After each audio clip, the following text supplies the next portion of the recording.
উনি বললেন যে ওনার অ্যাড্রেসটা আর নামটা নোট করে নাও।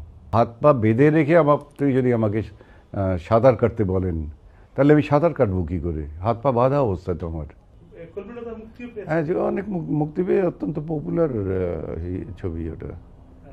হ্যাঁ, কলমিলতা ওখানে কাজ করেছে, আরও কাজ করেছিল, কবরী কাজ করেছিল, অন্যরা কাজ করেছিল, বাট পাবলিক সমস্ত ওই জিয়া রহমানের ক্যারেক্টারের ওইটাকে দেখার জন্যই খুব বেশি আকৃষ্ট হয়েছিল আর কি ছবিটার প্রতি। যাই হোক, যে তার জন্য বললাম যে উনি থাকলে হয়তো, জীবিত থাকলে হয়তো ওনার কাছে গিয়ে দুই এক সময় বলতাম। দেখা হয়েছে এরপরেও দুই একবার। ছবিটা করার আগে দেখা হয়েছে, যখন আমার ওনাকে ভীষণ ভালো লেগেছে, তখন উনি দুই এক সময় একদিন আমাদের সমস্ত ফিল্ম ইন্ডাস্ট্রির লোকজনকে মিলে দেখাশোনা মানে মিটিং করলেন আর কি একটা। তো সেখানে বললেন যে আপনারা বিদেশে ছবি যেগুলি পাঠান, মানে সেই সব ছবিগুলোই দেখা যায় যে আমাদের মেয়েরা ব্লাউজ পরা নাই, কলসি হাতে নিয়ে পানি আনতে যাচ্ছে, অথবা এই মাজারে এইটা দিচ্ছে। আপনাদেরকে ঢাকা শহরটা চোখে পড়ে না, বা আপনাদেরকে চিটাগাং শহরটা চোখে পড়ে না? আমাদের দেশের লোকজনরা কি সব গরিব সমস্ত? এবং এইটাই আমাদের সমস্ত পৃথিবীকে দেখাতে হবে? আমরা কি একটু ভালো চিন্তা করতে পারি না? আমাদের যে এটা আছে, আমাদের যারা শিক্ষিত মহল আছে, আমাদের মেয়েরা ভালো ড্রেস পরে বেড়ায়, আমাদের মেয়েরা, গ্রামের মেয়েরা ইয়ে পরে, কি বলে, ব্লাউজ পরে, পানিয়ানে ঠিকই আছে, ঠিকটা দেখান, ব্লাউজ পরে, এবং তারা জীবনযাপন যেটা করে সেটা অত্যন্ত মার্জিত, অত্যন্ত সুন্দর, অত্যন্ত স্বাভাবিক। কিন্তু সেটা আপনারা না করে সবসময় আমরা যে খেতে পাই না, ভাত খাই, মার খাই, এইসবগুলো দেখান, আর সেগুলো দিয়ে আপনারা আনেন। এগুলোকে চেঞ্জ করতে পারেন না। তো আই লাভড ইট।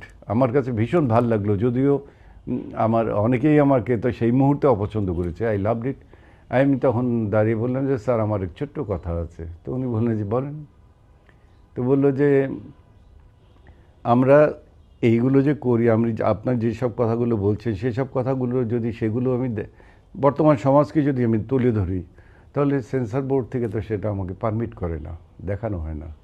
ধর্ম নিয়ে যদি আমি কোনো রকম ছোটোখাটো কথা যেগুলো নিয়ে বিতর্ক আছে সেইগুলো নিয়েও যখন কথা বলতে যাই, তখনও সেন্সর বোর্ড তো আমাকে পারমিট করে না। তো যখন আমাকে হাত পা বেঁধে রেখে আপনি যদি আমাকে সাঁতার কাটতে বলেন, তাহলে আমি সাঁতার কাটবো কী করে? হাত পা বাঁধা অবস্থা তো আমার।